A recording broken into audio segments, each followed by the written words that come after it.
8장입니다. 호세아 8장. 우리 7절, 8절, 9절 세 절을 우리 같이 읽겠습니다. 7절, 8절, 9절입니다. 시작. 그들이 바람을 심었은즉 회오리 바람을 거두리라. 그것이 줄기가 없은즉 이삭이 양식을 내지 못할 것이요 혹시 낸다 할지라도 타국인들이 그것을 삼키리라. 이스라엘이 삼켜졌은즉 이제 그들이 이방인들 가운데서 기쁨을 담지 않은 그릇같이 되리니 이는 그들이 아시아로 올라가서 자기 홀로 거하는 들나귀가 되었기 때문이라. 에브라임이 살아난 자들을 고용하이도다. 아멘. 앉으시 바랍니다. 이스라엘 백성들이 하나님의 말씀을 불순종하고 아주 그냥 우상 숭배에 얼마나 열심이었습니까? 여러분 그거 아세요? 사람은 무엇인가 열심히 해요. 근데 하나님을 섬기는 일보다는 다른 일에, 이제 이건 영적인 의미에서 하는 얘기입니다. 우리가 이제 믿는 사람이나 안 믿는 사람이나 학생들은 열심히 공부해야 되고 직장에는 열심히 일해야 되고 사업하는 사람도 열심히 사업을 해야 됩니다. 믿는 사람들은 하나님을 열심을 품고 섬겨야 됩니다. 이게 이 목사가 그냥 그 좋아해서 열심히 섬긴 걸 좋아해서 열심히 섬기십시오 그렇게 만들어낸 게 아니고, 로마서 12장에 뭐라 했어요? 열심을 품고 아주 그냥 영이 뜨거운 가운데서 주님을 섬기라 하지 않았습니까? 오죽하면 요한계시록 3장에서 예수님이 너희는 차든지 덥든지 하라. 내가 그냥 너를 이거 차지도 않고 덥지도 않고 미지근해서 토해버리겠다. 그래서 미국에 이제 한나라 가셨지만 정말 미국 크리스찬 세계에서는 엄청난 영향을 미친 존 아 라이스, 그분은 많은 책을 통해서 복음 사역에 힘썼는데 그분이 쓴 책들이 얼마나 많은지 몰라요. 근데 그 중에 한 책이 Christians who claim that Christians made God sick. 하나님을 믿는 크리스찬으로 하면서 하나님을 구역질나게 하는 사람들. 그러니까 한 가지 분명한 것은 하나님은 하나님을 믿는 사람들이 정말 하나님을 향해서 열심을 품고 섬기기를 원하십니다. 그런데 이스라엘 백성들은 하나님은 뭐 섬기기는 고사하고 하나님 섬기기를 완전히 포기하고 그 대신 우상 숭배하는 데는 아주 열심이었습니다. 자, 그런 걸 생각하면서 7절을 보세요. 그들이 바람을 심었은즉 회오리 바람을 거두려다. 여러분, 우상 숭배를 바람에 비유를 했습니다. 사실 보세요. 바람은 실체가 없어요. 어떤 면에서는 허무합니다. 여러분이 바람을 가지고 뭘 하겠습니까? 바람은 실체가 없어요. 이스라엘 백성들이 섬기는 우상이 마치 바람을 섬기는 것과 같았습니다. 그런데 그 바람과 같은 허무한 그런 우상을 섬긴 결과는 무엇이었느냐? 여기 보세요. 그들이 바람을 심었은즉 회오리 바람을 거두리라. 자, 이 회오리 바람은 자 문제가 다릅니다. 회오리 바람 무섭습니다. 아주 파괴적입니다. 한 번씩 회오리 바람이 지나가면 건물도 상하고 뭐 농작물도 상하고 엉망이 됩니다. 아주 파괴력이 강한 게 회오리 바람입니다. 여러분 풍랑 얼마나 폭풍 무섭습니까? 결국은 바람과 같은 그런 허무한 우상을 섬겼는데 그 대가는 파괴적이었습니다. 그러니까 바람을 싣고 해오리 바람을 거두었다고 그랬습니다. 결국은 멸망을 자초한 거죠.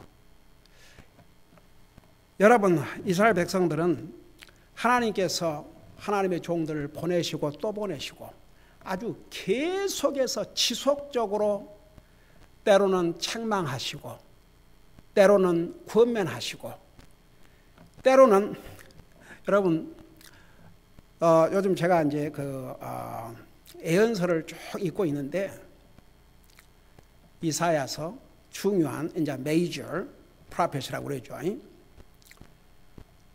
이사야서, 에레미야서, 에레미야가 에스겔서 보면 이스라엘의 이 부패함, 그러니까 하나님을 떠나고 하나님을 섬기지 않고 우상 숭배를 하니까 타락할 수밖에 없어요.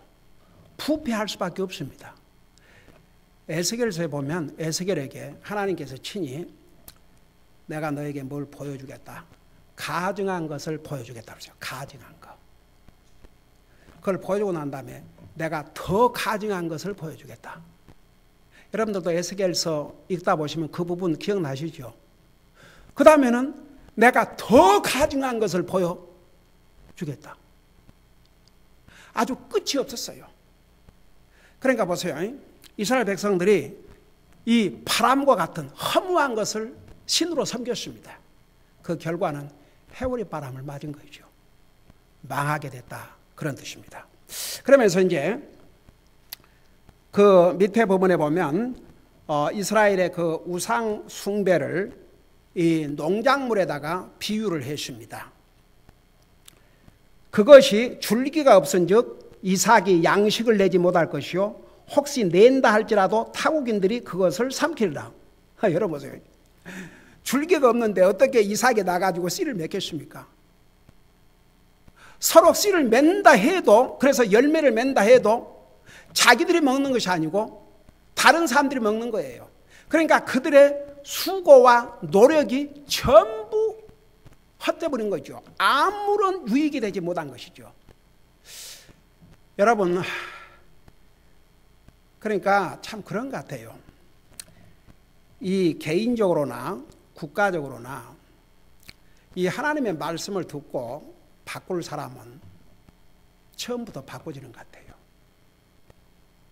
어떤 사람이 가장 위험하냐 그러면 아무리 하나님의 말씀을 가르쳐줘도 나중에는 하도 많이 듣다 보니까 이제 그냥 익숙해져 가지고 별 큰 의미가 없어요. 이런 사람은 정말 굉장히 위험합니다. 결국 이스라엘은 망하고 난 다음에야 이제 포로로 끌려가서 북쪽 이스라엘도 남쪽 유다도 다 나라 빼앗기고 포로로 잡혀가서 온 세상에 떠돌이가 된 거죠. 개인적으로는 회개하고 돌아온 사람들도 많이 있었겠지만 국가적으로는 1948년까지 나라가 없는 민족으로, 그리고 지금도요, 하나님께서 아브라함과 이삭과 야곱에게 약속하신 언약의 땅 중에 지극히 일부를 차지하고 있을 뿐입니다. 그러니까 그 영향이 앞으로 주님이 오실 때까지 계속되는 것이죠. 그러니까 너희들이 우상을 섬기는 것은 마치 줄기가 없는데 무슨 거기에서 이삭이 나와갖고 열매를 맺겠습니까? 그야말로 그들의 노력과 수고가 아무런 의미가 없는 거죠. 여러분, 이스라엘 백성들이 그렇게 하나님 말씀 불순종하고 우상 숭배하면서도 그들이 일을 안 했겠습니까? 먹고 살아야 되니까 일을 했겠죠. 그런데 결국 어떻게 됐어요? 진짜 그들이 농사 지어놓으면 적이 쳐들어와서 다 빼앗아 갔어요. 나중에 포위가 돼가지고 먹을 것이 다 떨어지니까 여러분 그 성경에 나오잖아요. 두 여자가 오늘은 네 아들을 삶아 먹고 내일은 내 아들을 삶아 먹고. 그게 소설이 아닙니다. 역사입니다. 이스라엘 역사. 그것을 보고도 깨닫지 못했어요. 그러니까 개인이나 민족이나 깨닫지 못하면 망해야 망하고도 정신을 차릴지 말지. 그러니까 개인적으로도 국가적으로도 하나님께서 말씀을 전해주시고 아직 기회를 주실 때 받아들이고 뉘우치고 반성하고 깨달아야 소망이 있지. 그러면 소망이 없어요. 그러니까 이스라엘 백성들은 그 대가를 정말 비참하게 치루었습니다. 여러분, 저는 2차 대전 때 유대인들 600만 학살,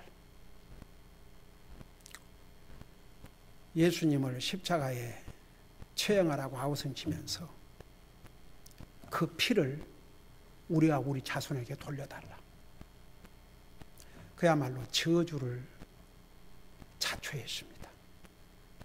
그러니까 참 정말 이 예언서들을 읽어보면 참 어마어마해요. 하나님께서 그들의 죄상을 일일이 이렇게 기록을 해 주셨습니다. 그러면서 이게 뭐라 했습니까? 그것이 줄기가 없은즉 이삭이 양식을 내지 못할 것이요. 그러니까 아무리 우상 숭배해봤자 너희들에게 아무런 유익이 안 된다. 서로 유익이 있다 할지라도 그 유익이 너희들에게 돌아가는 것이 아니고 다른 사람에 돌아간다. 마치 그 줄기가 없어 이삭이 양식을 내지 못하는데 그 아무리 농사 지어봤자 무슨 소용이 있습니까? 서로 농사를 지어서 열매를 건다 할지라도 타인들이 다 먹을 터인데. 그러니까 우상 숭배가 구와 같이 허무하다는 것을 여기서 말씀하고 있죠. 그 다음에 이제 8절을 보세요. 이스라엘이 삼켜졌은즉 이제 그들이 이방인들 가운데서 기쁨을 담지 않은 그릇같이 되리니. 자, 이스라엘이 삼켜졌다. 그 말은 여러분, 삼켜지면 죽지요. 여러분, 이미 7장에서 여러분 7장 8절을 봐요. 7장 8절에 보면 에브라임, 그러면 사실 한 지파를 상징하는 게 아니고 이스라엘 북쪽 킹덤 이스라엘을 상징한다는 거 여러 번 얘기했죠. 그 에브라임이 가장 큰 지파고 이스라엘의 아주 큰 지파를 이루었습니다. 그래서 에브라임 그러면 아주 대표, 이스라엘을 대표하는 지파이기 때문에 이스라엘을 얘기하는 것이에요. 근데 그 악한 일에 에브라임 지파가 앞섰던 것 같아요. 그래서 여기에 그 7장 8절에 보면 에브라임 곧 그가 백성 가운데서 자신을 섞었나니 에브라임은 뒤집지 않은 납작한 빵이로다. 타국인들이 그의 기력을 삼켰으나 그가 그것을 깨닫지 못하는도다. 그것을 알지 못하는도다. 여러분 보세요. 이 에브라임, 이스라엘은 외국 나라의 힘을 빌어서 자기 나라를 지탱해 보려고 그랬어요. 하나님 앞에 호소하고 하나님 말씀에 순종하고 하나님을 섬기면 하나님께서 그 민족을 지켜주실 터인데 하나님은 외면하고, 그러니까 이런 잘못된 외교 정책, 결국은 보세요. 그래서 이제 망했는데 그걸 생각하면서 이거 보세요. 이스라엘이 삼켜졌다 그랬죠. 그러니까 결국은 이 외교 실패, 그러니까 주변 동맹 국가들의 힘을 빌어가지고 자기 나라를 계속 지켜보려고 그랬는데 도리어 그들이 이들을 삼키는 일을 했어요. 해를 끼쳤어요. 도움을 주는 게 아니고. 삼켜서인즉 이제 그들이 이방인들 가운데서 기쁨을 담지 않은 그릇같이 되리니. 여러분, 이스라엘 민족은 사실 모든 민족들 중에 뛰어난 민족이었습니다. 여러분, 저는 그 여호수아를 읽을 때마다 참 신기한 게, 보세요. 그때 당시에는 방송 시대가 아닙니다. 지금처럼 뭐 이렇게 소셜 미디어 시대가 아닙니다. 뭐 지금처럼 뭐 신문을 돌리는 시대가 아닙니다. 근데 보세요.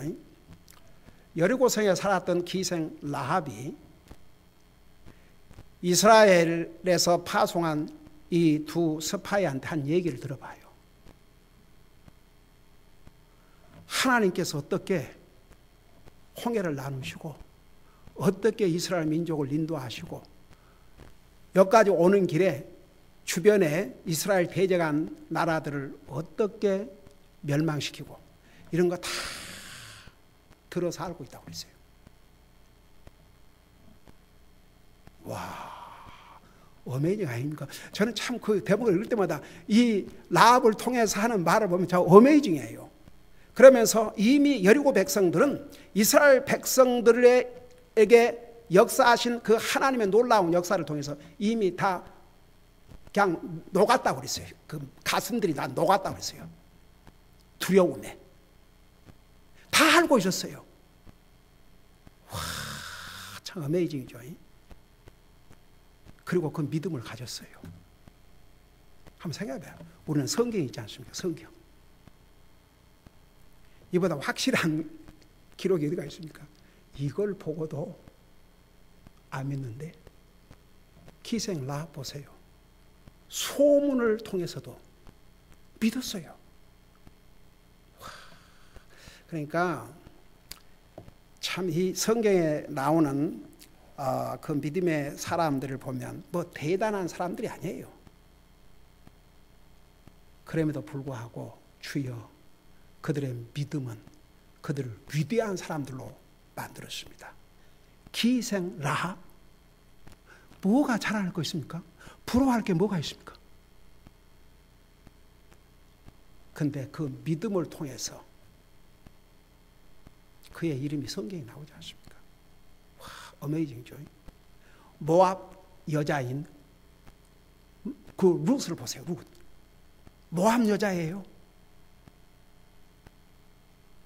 그런데도 와, 어머니의 하나님이 나의 하나님이 될 것이요.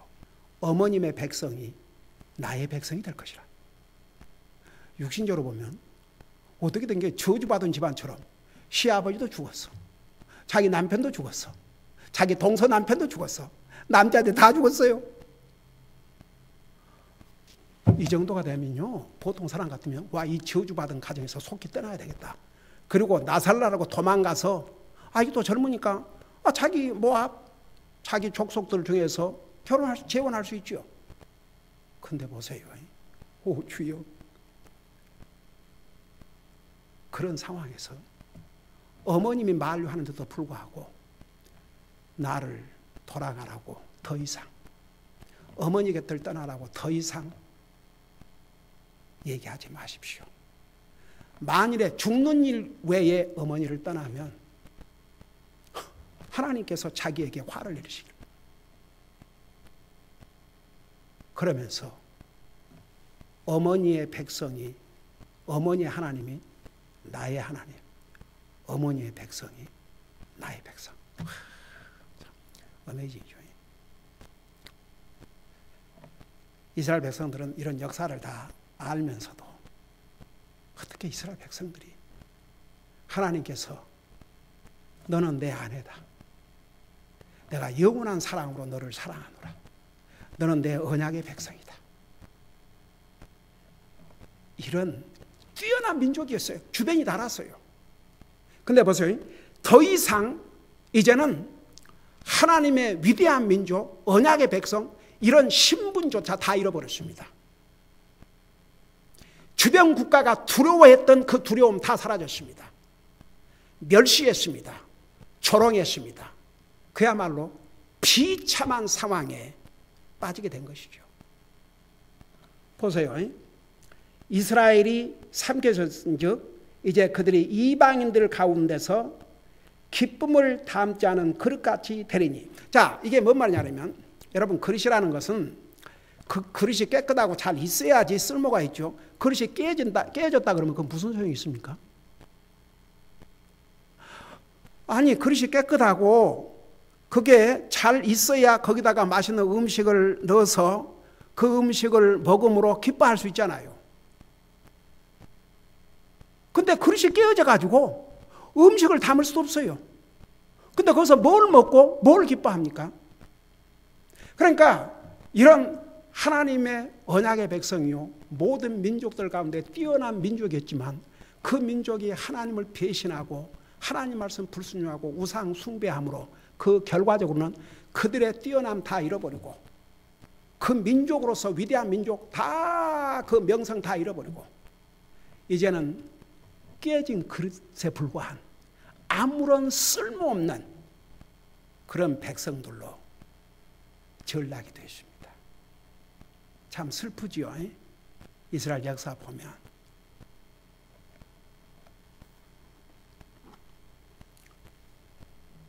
그래서 이스라엘이 삼켜졌으니 그러니까 주변 국가들에게 동맹을 맺어서 도리어 자기 나라를 유지해 보려고 했지만 동맹을 맺은 나라들 그들을 통해서 해만 당했어요.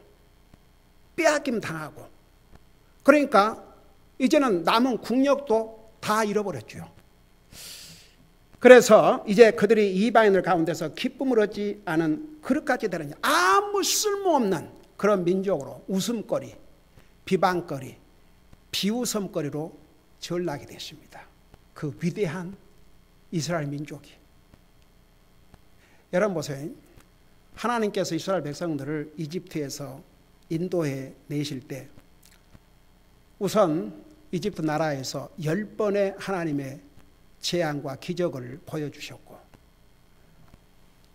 철철 흐르는 홍해 바다를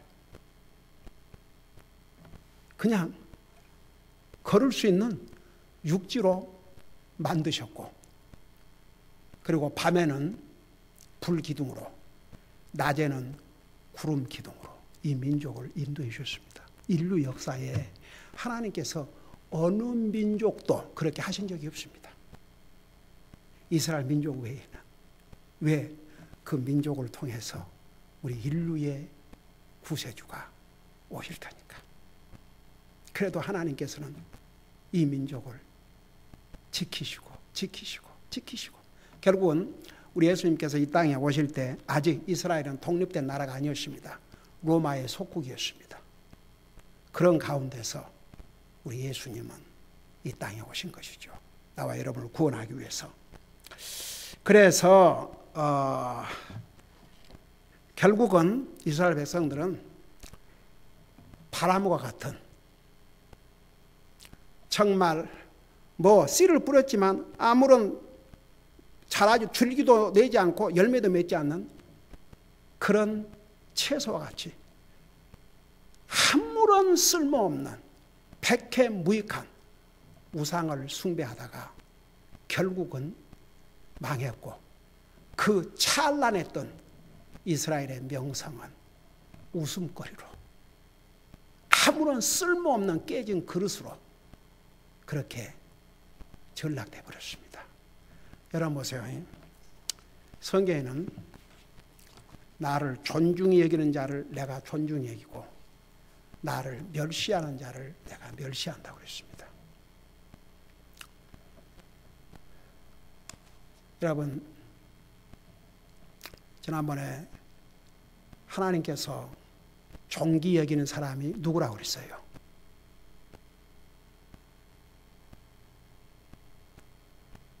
하나님께서 존귀 여기는 사람은 누구라고 그랬어요? 하나님을 섬기는 사람, 주님을 섬기는 자를 하나님은 존중히 여긴다고 그랬어요. 요한복음에서 나를 섬기는 자를 내 아버지께서 존중히 여기라고 그러셨습니다. 그리고 사무엘상에는 나를 존중히 여기는 자를 내가 존중히 여기고 나를 멸시하는 자를 내가 멸시한다고 그랬습니다. 결국 하나님을 무시하고 하나님을 멸시하고 하나님 말씀 불순종하고 우상을 숭배한 그들은 아주 낮아질 대로 낮아지고 천할 대로 천해져서 정말 비참한 역사를 개인적으로 국가적으로 그 많은 세월을 겪어야 했습니다. 기도하십니다. 우리 아버지 하나님, 이스라엘 백성들의 그 역사의 처참한 과정은 그들 스스로가 자초했습니다. 그들이 개인적으로 국가적으로 하나님의 말씀에 순종하고 하나님만을 섬겼더라면 지속적으로 온 세상에서 뛰어난 민족으로 칭송을 받고 영광을 누렸을 터인데 하나님을 멸시하고 하나님을 무시하고 하나님을 섬기는 데서 우상 섬기다가 그들은 처참하게 멸망당했습니다. 오늘 우리는 이런 놀라운 이스라엘 역사를 공부하면서 우리의 자신의 삶을 돌아보게 하시고 항상 하나님의 말씀을 통해서 깨우쳐 줄 때 그 말씀을 우리 마음속에 우리 삶 속에 적용하고 순종함으로써 우리 주님 앞에 영광 돌려드리고 자신에게도 복이 되고 하나님께서 존중히 여기는 그런 사람으로서 삶을 살게 하여 주시옵소서. 감사합니다. 사랑합니다. 예수님 이름으로 감사 기도하옵나이다. 아멘.